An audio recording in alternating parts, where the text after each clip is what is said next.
Tashdile everyone, I'm Sakina Bhatt and welcome to Tibet This Week, a weekly feature in English that tells you about this week's news on Tibet, His Holiness the Dalai Lama and Central Tibetan Administration. Let's look at the headlines first.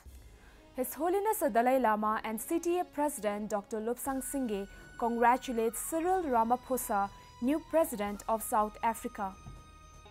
Global support for the issue of Tibet will prevail, CTA President in Japan. Tibetan filmmaker Dhundup Wangchen testifies before US Congress. Human rights activist and escaped Tibetan filmmaker Golok Jigme speaks at the 10th Geneva Summit for Human Rights and Democracy.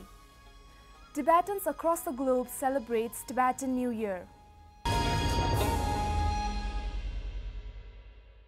Earlier this week, His Holiness the Dalai Lama expressed his greetings to Cyril Ramaphosa, the new President of South Africa, following the resignation of former President Jacob Zuma.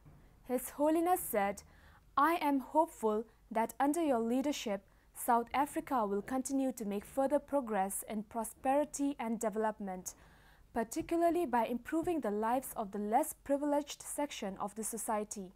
His Holiness also noted that a peaceful, orderly transfer of power is a heartening indication of how deeply rooted democracy is in South Africa. His Holiness also lauded the way, following President Nelson Mandela's inspiring leadership, South Africans have worked hard to nurture peace, democracy, and equality in the spirit of truth and reconciliation. The President of Central Tibetan Administration, Dr. Lobsang Singye, also congratulated Ramaphosa. Dr. Singye said, "I extend my heartiest congratulations to Cyril Ramaphosa as he takes over the office and wish him the very best." On Saturday last week, President Dr. Singye left for Japan, making his fourth official visit to the country. In Japan, Dr. Singye addressed the students and faculty of Reitaku University on Tibet's tragedy and future. Tibet is an issue of morality, and moral is at the very core of Tibet issue. What we seek from China are freedom, justice and democracy, which are denied for the Tibetan people, Dr. Singye told a packed auditorium at the Reitaku University. He said the world supports the Tibet issue as it is an issue of justice and freedom and a model of non-violent conflict resolution that will prevail. On Sunday this week, President Dr. Singye told Japanese supporters at a welcome reception held in honor that the world has no choice but to transform China and that Tibet is the catalyst to bring peace and democracy in China. Dr. Singye mentioned about President Xi Jinping bringing socialism with Chinese characteristics in the new era, resulting no liberal democracy and freedom of expression but a one-party rule.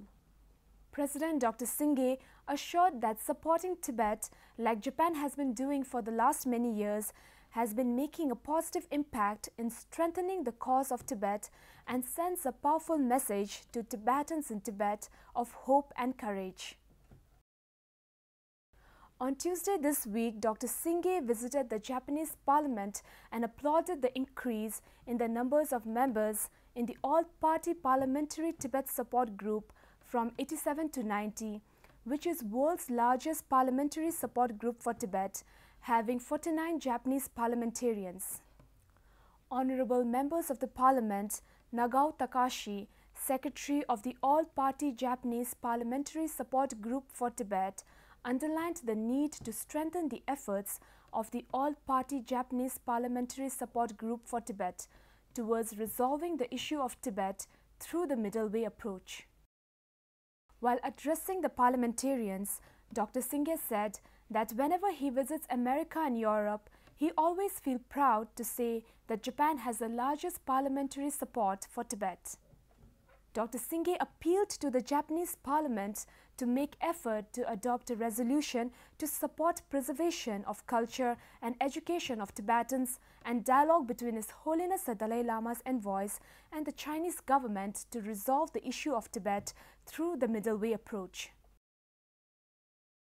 On Wednesday last week, former Tibetan political prisoner and prominent filmmaker Dundub Wangchen testified at a hearing on Tibet organized by the Congressional Executive Commission on China. Dundub Wangchen informed the committee on the details of his arrest, detention and the heavy surveillance even after his release from prison. He said that his case against him mentioned the projects he had been involved with, printing and distributing books and making Leaving Fear Behind. He also presented a two-point ground reality on Chinese repression in Tibet and the impending threat of the regime to the rest of the world. U.S. House Democratic leader Nancy Pelosi hosted a reception in honor of Dundub Wangchen at Capitol Hill. The Congressional Executive Commission on China heard on Dundub Wangchen's testimony.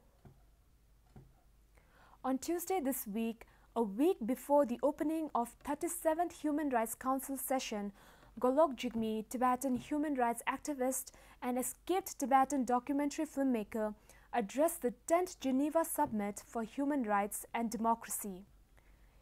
He spoke about the double standards practiced by China and what China did to Tibet had urged him to make the film that could expose the true situation inside Tibet. He also warned UN diplomats, human rights defenders and organizations that it is high time to have consistent and concerted efforts to safeguard the basic principles of human rights before China hijacks and jeopardizes the universality of human rights with its economic influence. Golok Jigme recounted the mental torment he had been subjected when the Chinese authorities forced him to denounce His Holiness the Dalai Lama, Central Tibetan Administration and the Tibetan Youth Congress. Geneva Summit for Human Rights and Democracy is sponsored by a coalition of 25 international human rights defenders NGOs, including Switzerland-based Tibetan Women Association. Last weekend, Tibetans across the globe celebrated Losar, the Tibetan New Year. CTA President Dr. Lobsang Singye, along with officials of the Central Tibetan Administration, gathered early in the morning at Tsuklakhang in Dharamshala on the first day of the Tibetan Lunar New Year, Losar 2145 for Tsator ceremony. Tibetans in Belgium celebrated Tibetan New Year at Antwerp, known as the Diamond Capital of the world, which hosts most of the Tibetan events. In Russia, Representative Telo Tulko Rinpoche gave a Buddhist discourse to a crowd of over 400 people at Open World Auditorium in Moscow and conveyed a hearty Happy Losar.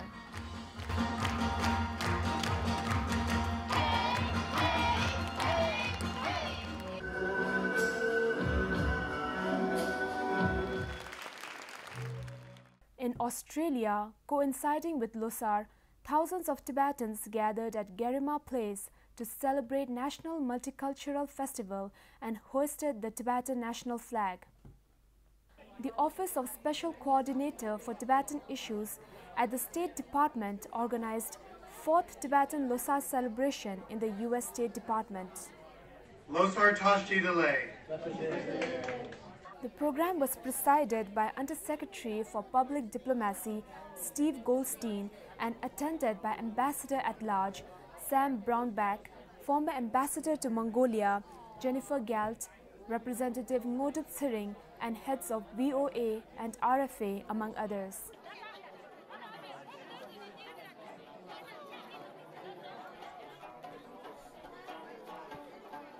So much for this week. See you next time. Have a great weekend.